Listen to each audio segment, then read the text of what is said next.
নমস্কার বন্ধুরা, হাঁড়ির খবর চ্যানেলে আপনাদের সবাইকে জানাই স্বাগত। আশা করি আপনারা সবাই ভালো আছেন, সুস্থ আছেন। আজকে আমি আপনাদেরকে বানিয়ে দেখাবো কাতলা ভাপা। এটি খুবই সুন্দর একটি রেসিপি। তাহলে চলুন দেখতে থাকুন আমি কাতলা ভাপা বানানোর জন্য কি কি উপকরণ নিয়েছি।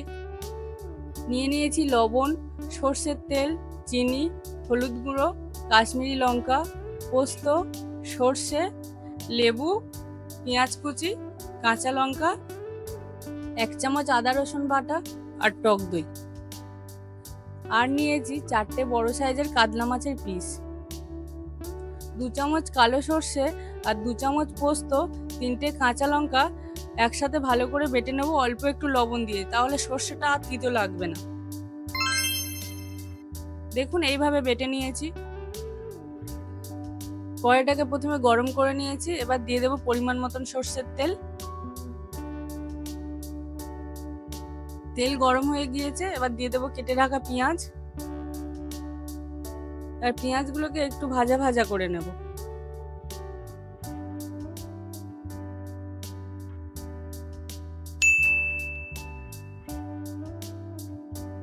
দেখুন ভাজা ভাজা হয়ে গিয়েছে। এবার দিয়ে দেবো এর মধ্যে 1 চামচ আদা রসুন বাটা,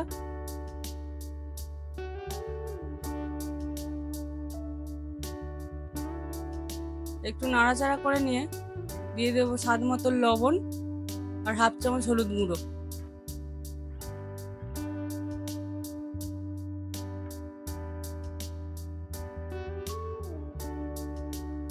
এবার এটাকে আমি খুব ভালো করে ভাজা ভাজা করে নেব, যাতে আদা রসুনের কাঁচা গন্ধটা না থাকে।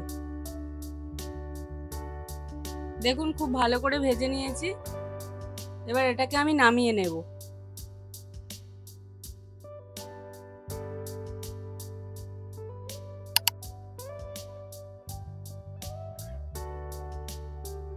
মাছগুলোকে নিয়েছি।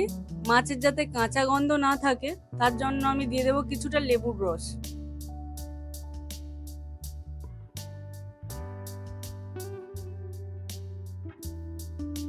এবার এর মধ্যে দিয়ে দেবো পরিমাণ মতো লবণ, পরিমাণ মতন হলুদ গুঁড়ো,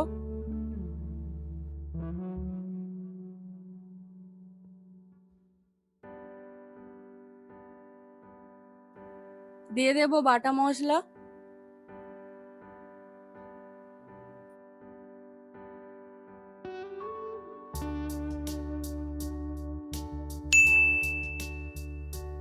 টক দইটাকে এইভাবে ভালো করে ফাটিয়ে নিয়েছি।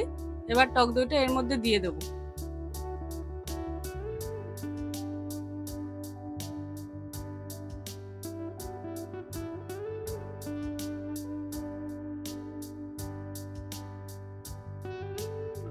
এবার এর মধ্যে দিয়ে দেবো অল্প একটু চিনি আর 1/2 চামচ কাশ্মীরি লঙ্কার গুঁড়ো। সমস্ত উপকরণগুলিকে মাছের সঙ্গে ভালো করে মাখিয়ে নেব।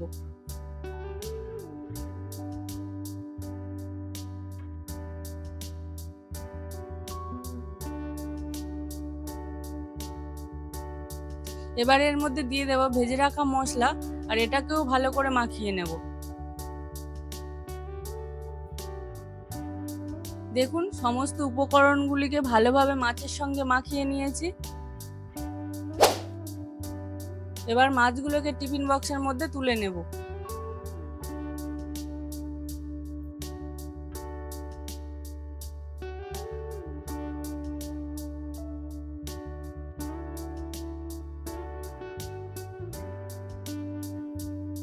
এবার মাছগুলোর উপরে দিয়ে দেব কিছুটা সর্ষের তেল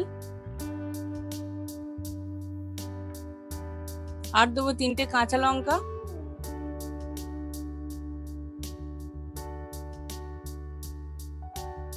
আর সর্ষে পোস্ত বাটার যে জলটা ছিল সেটা অল্প করে একটু দিয়ে দেব।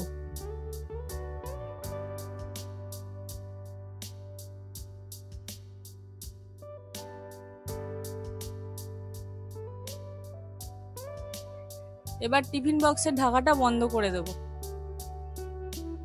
এবার একটা গামলায় কিছুটা জল নিয়েছি, ওর মধ্যে টিফিন বক্সটা দিয়ে দেব, দিয়ে গামলার ঢাকাটা বন্ধ করে দেব। গ্যাসের ফ্লেমটা অবশ্যই করে মিডিয়ামে রাখবো। 25 মিনিটের জন্য রেখে দেব। 25 মিনিট হয়ে গিয়েছে। এবার গ্যাসটা বন্ধ করে টিফিন বক্সটা তুলে নেব। আসুন তাহলে টিফিন বক্সটা খুলে দেখে নিই কাতলা ভাপা কতদূর কি হলো। কাতলা ভাপা পুরোপুরি তৈরি হয়ে গিয়েছে। এবার এটাকে আমি একটা প্লেটে নামিয়ে নেব।